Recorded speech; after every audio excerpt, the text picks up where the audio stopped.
What's going on, everyone? I'm Chase, and welcome back to another review. The movie I'm going to take a look at right now is Ghostbusters Afterlife, so let's break this down. When a single mom and her two kids arrive in a small town, they begin to discover their connection to the original Ghostbusters and the secret legacy that their grandfather left behind. This is a continuation of the films from the 80s, not the 2016 version. I just wanted to clarify that. And so, going into this, I gotta be honest with you guys, I'm not like the biggest Ghostbusters fan in general, and that goes across all of them.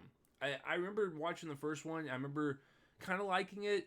I don't even remember the second one.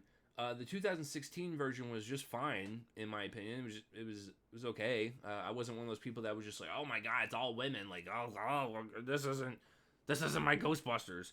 I'm also not one of those people that will blindly like it because it has a Ghostbusters brand on it. It was fine. So I guess this franchise overall really hasn't made me excited to watch another one.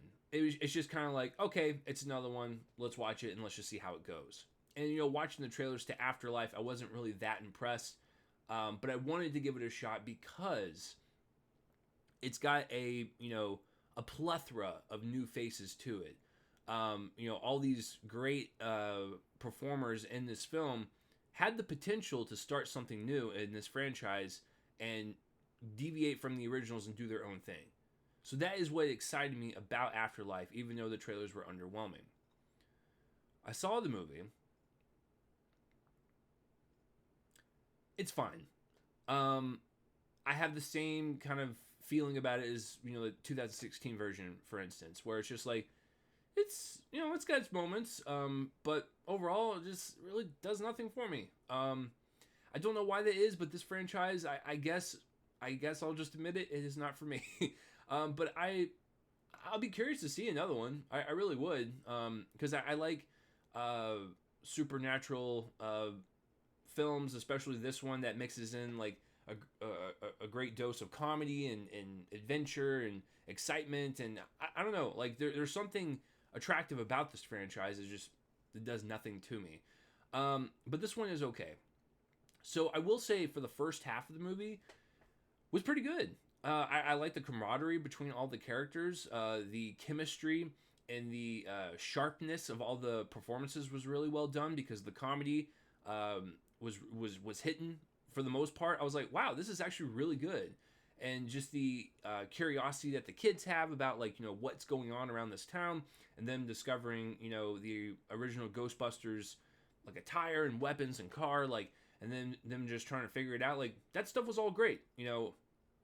Meanwhile, all the adults are also trying to figure it out. Paul Rudd is just a bolt of energy, and he always makes any movie great.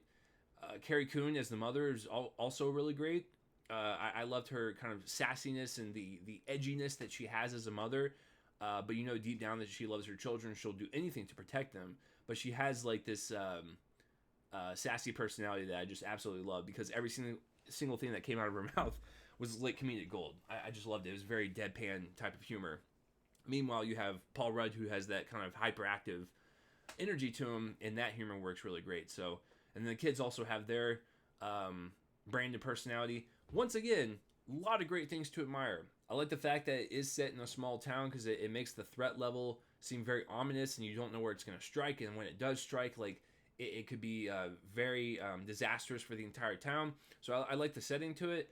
I like the first half. Like I said, it's just when it gets to a certain point and cameos are shoehorned in,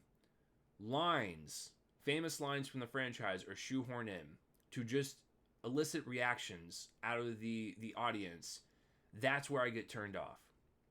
And also at the very end, when they're fighting like the main demon ghost, whatever it is, I think it is a demon. I didn't care. It didn't have any type of impact. It sucked out all the air out of the room, so all the energy was gone. So at the turning point in the middle of the film, we get to a situation and the threat of the villain that doesn't really feel like anything. it just feels like, oh yeah, there's something happening over there. We should probably go take care of that. So it didn't really feel like it was urgent, and even when it was happening and the climax was happening in the third act, nothing. Like, and so it kind of felt depressing, which is the word that my friend used, Joel, who does the podcast with me sometimes, and he sat there and he was trying to think of like the right word for it, and I think that is the correct word for it. It is very depressing. There was just this switch that happens in the middle of the movie where it just loses all momentum and then just kind of drives itself into this void of nothingness, and there's no emotional swell from anything, whether it be excitement, thrill, comedy, scares, nothing.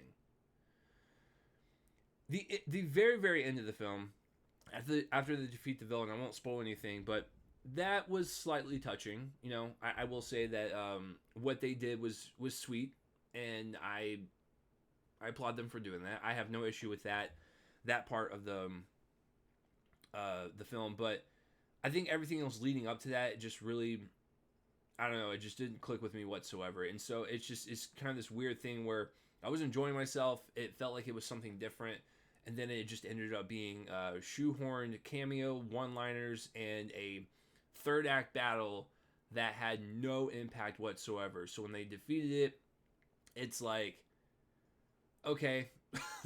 And so, and to be honest with you, I kind of felt the same way with like the 2016 version. It's like I enjoyed bits and pieces of like the chemistry between the characters and some of the situations they got themselves in. But when it finally got to like the third act battle, I didn't really care. So I don't know. Maybe this is just a consistent thing for me, but that's where I guess I'll just leave it. There's really nothing more to discuss. If you are a Ghostbusters fan and you like the first two, I think you're actually going to really, really, really love this. Because it is like I said, a fresh start to this franchise while also calling back to some of your favorite characters and, you know, all that stuff. I think you're going to adore this film. I think you really will. I also think this is a perfect film for families this holiday season, around, you know, Thanksgiving and stuff. I truly believe that. So don't listen to me, some curmudgeon in his bedroom, that's poo-pooing on this movie. Like I said, I'm about 50-50 with it. I do think this will be a crowd pleaser. I think a lot of families will enjoy it. I think diehard Ghostbusters fans will enjoy it. Just for me personally, it kind of a it's fine type of approach, just like I did with the 2016 version. So let me know down below what you thought of Ghostbusters Afterlife. I honestly would like to know if you loved it or if you hated it. If you really loved it, please let me know. I would like to just be proven wrong. I want to know people's perspective on it. And, you know, even though I don't reply to all my comments and stuff, I do read them all. So I appreciate you guys' feedback and support. So that will do it for this review, guys. I'm Chase Lee, and tune in next time for whatever I review next. I will see you guys later.